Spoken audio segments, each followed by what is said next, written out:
చంటి నివేద కోసం బయటన వెయిట్ చేస్తూ ఉంటాడు. ఇంతలో నివేద ఉదయాన్నే లేచి బయటకు వస్తూ ఉంటుంది. అది చూడగానే అక్కడ ఉన్న చంటి అయితే, "అమ్మాయి గారు, మీరు ఆ పరీక్షలన్నీ చేసేసారా? దానికి రిజల్ట్ ఏమొచ్చింది?" అని చెప్పేసి అయితే అడుగుతూ ఉంటాడు. ఆ మాటలు వినగానే అక్కడ ఉన్న నివేద అయితే ఒక్కసారిగా షాక్ అయిపోయి, "ఏంటి చంటి, నువ్వు రాత్రంతా పడుకోలేదా ఏంటా? ఇక్కడే వెయిట్ చేసుకొని ఉన్నావా ఏంటా?" అని చెప్పేసి అయితే అడుగుతూ ఉంటుంది. ఇంతలో అక్కడ ఉన్న చంటి మాత్రం, "అవునా అమ్మాయి గారు, ఆ పరీక్షల్లో ఎలాంటి రిజల్ట్ వస్తుందో అని చెప్పి నేను అలాగా వెయిట్ చేస్తూ ఉన్నాను. అందుకే దానికోసమే వెయిట్ చేస్తున్నాను. మీరు ఏదో ఒకటి చెప్తారని" అని చెప్పేసి అయితే అంటూ ఉంటాడు. ఆ మాటలు వినగానే అక్కడ ఉన్న నివేద అయితే, "నువ్వు లోపలికి రా, దాని గురించి మొత్తం నీకు ఎక్స్‌ప్లెయిన్ చేస్తాను" అని చెప్పేసి అయితే అంటూ ఉంటుంది. ఆ మాటలు వినగానే అక్కడ ఉన్న చంటి అయితే చాలా సంతోషిస్తూ చంచలమ్మ ఇంటి లోపలికి వెళ్ళబోతూ ఉంటాడు. ఇంతలో కాలు ముందుకు పెట్టి మళ్ళీ చంచలమ్మ ఇంట్లోకి వెళ్ళడం ఇష్టం లేక మళ్ళీ వెనక్కి తీసేసుకుంటూ ఉంటాడు. ఇంతలో నివేద బయటకు వచ్చి, "చంటి, నేను మొత్తం పరీక్షలన్నీ చేసేసాను. దాని రిజల్ట్ కోసం నువ్వు ఎదురు చూస్తున్నావు కదా" అని చెప్పేసి అయితే అంటూ ఉంటుంది.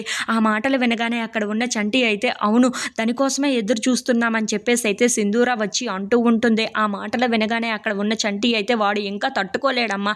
ఆ రిజల్ట్ ఏమో తనకి చెప్తే తను కూడా చాలా సంతోషిస్తాడు కదా. ఆ భూమి మంచిగా పనికొచ్చేదో లేదో పనికిరానిదో చెప్పు నువ్వు" అని చెప్పేసి అయితే అంటూ ఉంటాడు. ఆ మాటలు వినగానే అక్కడ ఉన్న నివేద అయితే, "చంటి, అది చాలా మంచి భూమి. దానిలో నువ్వు ఏమైనా చేసుకోవచ్చు, వ్యవసాయం చేసుకోవచ్చు, బాగా పంటలు పండుతాయి తెలుసా" అని చెప్పేసి అయితే అంటూ ఉంటుంది. ఆ మాటలు వినగానే అక్కడ ఉన్న చంటి, సింధూరావ, అలాగే చంచలమ్మ, కేశవ వాళ్ళు అయితే చాలా సంతోషిస్తూ ఉంటారు. "అవునా, మీరు చెప్పేది నిజమా అమ్మాయి గారు?" అని చెప్పేసి అయితే చంటి అడుగుతూ ఉంటాడు. ఆ మాటలు వినగానే అక్కడ ఉన్న నివేద అయితే, "నేను చెప్తుంది నిజం చంటి. అన్ని పరీక్షలు చేశాను. అందులో చక్కగా వ్యవసాయం చేసుకోవచ్చు, పంటలు కూడా బాగా పండుతాయి తెలుసా" అని చెప్పేసి అయితే అంటూ ఉంటుంది. ఆ మాటలు వినగానే అక్కడ ఉన్న వాళ్ళందరూ అయితే చాలా సంతోషిస్తూ ఉంటారు. If you like this video, please subscribe.